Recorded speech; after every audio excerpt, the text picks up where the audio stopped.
Vamos a trabajar entonces el criterio de la prueba vertical o de la recta vertical. El criterio de la recta vertical nos dice que una curva en el plano XY es la gráfica de una función de X si y solo si no hay recta vertical que intercepte la curva más de una vez. ¿Qué quiere decir esto? Quiere decir que si nosotros tenemos una gráfica y cruzamos una recta vertical a lo largo de todo su dominio, por ejemplo, encontramos que siempre cruza para cada x con un solo valor definido de y. Entonces, si nosotros nos vamos recta por recta, siempre vemos que nada más toca una sola vez. Cuando eso sucede, entonces decimos que efectivamente esta gráfica sí representa el comportamiento de una función. Por otro lado, si nosotros hacemos lo mismo y en que nos topemos un solo momento que nos topemos, que cruza más de una ocasión la gráfica, entonces en ese momento, como x tiene dos posibles valores de y, entonces ahí decimos que esta gráfica no representa el comportamiento de una función. Por ejemplo, aquí asumiendo que a esta altura valiera 7 y a esta otra valiera 4, nosotros tendríamos que x, dado un valor de x específico, tengo dos posibles valores de y, entonces no es función, porque seguimos bajo el esquema de que una función es cuando hay una correspondencia 1 a 1 entre los valores del dominio y el rango. Entonces, ¿qué tipo de ejercicios nos pueden tocar resolver? Pues pueden ser tan sencillos como estos, que nos dice determina si la curva es o no la gráfica de una función y si lo es, establece el dominio y el rango de la función. Entonces, en este caso nos dice que si lo es, ¿verdad? Si es función, entonces da dominio y rango. Entonces, en este caso, nosotros podemos observar que para esta gráfica, ¿verdad? Efectivamente, si cruzamos una recta de lado a lado, vemos que siempre toca una vez, entonces sí es una función y por lo tanto tengo que calcular su dominio y su rango, que en este caso el dominio, el valor más pequeño que toma, serían x igual a menos 2 y el máximo que topa sería el valor de x igual a 2, entonces el dominio iría de menos 2 hasta el valor de 2 positivo. El rango está tocando aquí como mínimo, entonces diríamos que es menos 1. Recuerden que si no hay punto abierto es porque lo toca. Y el valor más grande de y que llega a tocar aquí sería en x, y1, y2, entonces hasta el valor de 2.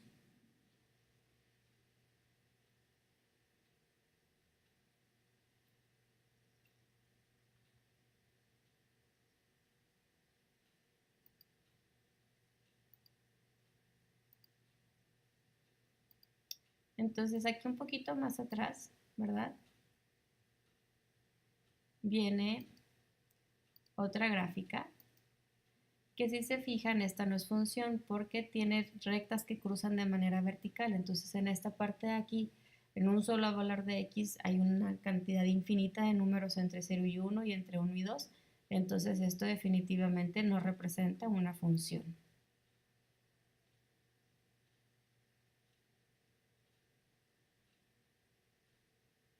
Tenemos cuatro formas de representar las funciones: de forma verbal, también los tenemos de forma numérica y los tenemos de forma algebraica.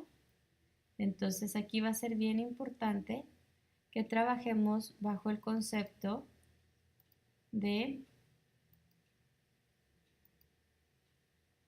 déjenme aquí.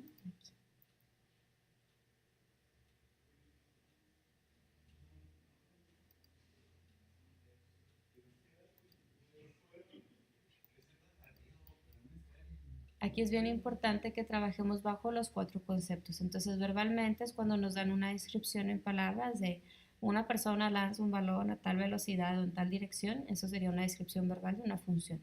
Numéricamente es cuando nos dan nuestras tablas, ¿verdad? En términos de valores de x y de y. Visualmente, pues es cuando nos dan una gráfica. Y algebraicamente, pues son las fórmulas explícitas con las que normalmente nosotros estamos acostumbrados a trabajar. En la siguiente parte tenemos un ejemplo de un problema mencionado o trabajado de forma verbal. Entonces vamos a ver qué sucede con este. Aquí nos dice que tenemos 3 corredores que compiten en una carrera de 100 metros. La gráfica muestra la distancia recorrida como una función del tiempo de cada corredor y nos pide que describamos en palabras lo que la gráfica indica acerca de esta carrera, quién ganó la carrera y si cada corredor terminó la carrera. Entonces aquí nos vamos a poner en el punto contrario, ¿verdad? De conscientes de que si tenemos una carrera de 100 metros y aquí nos indica que el eje de las Y nos está dando distancia en metros y el eje de las X, que ahora es la variable T, está dado en S, que son segundos. Entonces en esta parte de aquí tenemos nuestra medición de los segundos, mientras que en esta parte vertical estamos teniendo el desplazamiento en metros. Como fueron 100 metros, entonces nosotros podemos observar muy claramente que todos los competidores terminaron la carrera. ¿Por qué? Porque todos recorrieron la distancia de 100 metros. Entonces esa sería la respuesta a la última pregunta. Después nos pregunta, ¿quién ganó la carrera? ¿Quién gana una carrera? Pues es quien hace la cantidad más pequeña de tiempo o la velocidad más rápida en el desplazamiento de los 100 metros. ¿Cómo lo vamos a poder distinguir? Entonces, si es lo más rápido, quiere decir que llevó la menor cantidad de tiempo. Y la menor cantidad de tiempo dentro del eje de los tiempos, que es en este segundos, nosotros veríamos entonces sobre este desplazamiento que a mayor movimiento hacia la derecha, quiere decir que fue el que llevó más tiempo. Quiere decir que en último llegó C, en segundo lugar llegó B y el primer lugar fue A, quien fue quien recorrió los 100 metros en una cantidad de desplazamiento más pequeña, en un tiempo de desplazamiento, perdón, más pequeño. Después nos dice que describamos qué es lo que sucedió en esta gráfica. Entonces, bajo este esquema, nosotros podemos ver que el comportamiento, que aunque todos terminaron la carrera de los 100 metros, ¿verdad? Todos lo hicieron de una forma distinta. ¿Qué podemos observar con mucho cuidado en este patrón? Pues lo primero que podemos observar, por ejemplo, analizando, es que si empezamos, quien iba ganando la carrera inicialmente fue B. B empezó a correr a una velocidad muy rápida hasta que llegó a este punto donde C fue quien llevó ahora la delantera y C iba ganando hasta que llegamos, ¿verdad? A este otro punto que está aquí, donde aquí se iba ganando y a partir de este punto A tomó la ventaja, que fue quien verdaderamente ganó.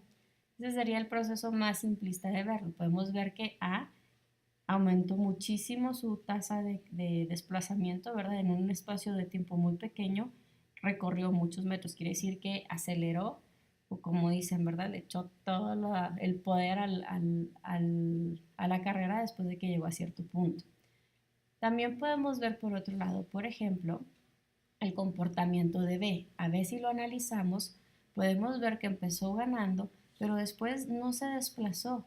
Aquí lo que estamos viendo entonces es que B se pudo haber caído, se tropezó o se lastimó y se quedó sin correr, se quedó en ese mismo lugar, pero después se recuperó y otra vez le metió turbo, de tal manera que no perdió la carrera, sino que llegó en segundo lugar.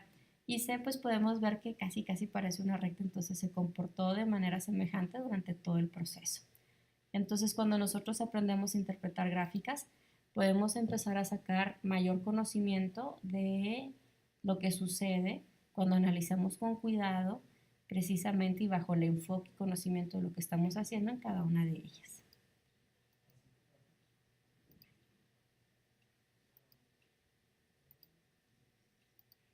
En la siguiente parte, ¿verdad? Nos pide que esbocemos una gráfica de el valor del mercado de un automóvil nuevo. Entonces aquí podemos tomar varias consideraciones. Una puede ser la depreciación lineal. Si tenemos una depreciación lineal, entonces vamos a ver que durante 20 años posiblemente su valor se vaya a cero o que a lo mejor tenga un costo, un precio residual o un valor residual. Entonces en ese caso pues quedarían un punto más arriba.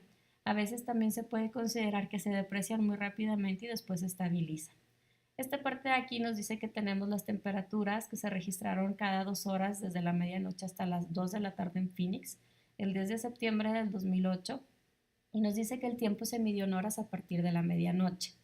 Entonces nos dice que utilicemos las lecturas para esbozar una gráfica de t como una función de t y que utilicemos la gráfica para estimar la temperatura. Aquí es muy importante que tengamos pues escalas, ¿verdad? Para poder estimar de forma correcta. Siempre las escalas son muy importantes. Y aquí pues hay que reconocer que nuestro dominio son los valores del tiempo y nuestro rango serían nuestros valores de la temperatura. Entonces tenemos a la temperatura en función de la hora del día o de la noche, ¿verdad? O madrugada en este caso. Y el proceso se vería de la siguiente manera. Aquí podemos ver que las temperaturas mínimas es de 74, mientras que la temperatura máxima es de 94. Entonces, si nosotros hacemos una gráfica, vamos a poder observar, déjenme acomodar esto de forma correcta, vamos a poder observar, o tendríamos que poner, ¿verdad? Nuestros valores, aquí se está cortando un poquito la pantalla, me disculpo, nuestros valores entre 74 y 94 y a partir de ahí empezar a tabular los diferentes valores de crecimiento. ¿Qué tenemos en la parte de acá abajo? Son los valores de las horas. Entonces hay que poner muy bien nuestras escalas y demás, pero básicamente este es el proceso. Estos ejercicios pues son muy acordes a lo que sucede realmente, ¿verdad? Porque normalmente tenemos ciertos datos y los queremos utilizar a través de herramientas como las de regresión para hacer estimaciones. Entonces podemos ver cómo la temperatura bajó, ¿verdad? De la medianoche hasta las 5 de la mañana, más o menos, aquí, hasta 4, entre 4 y 6 de la mañana. Y luego a partir de las 6 de la mañana volvió a subir, subir y subir.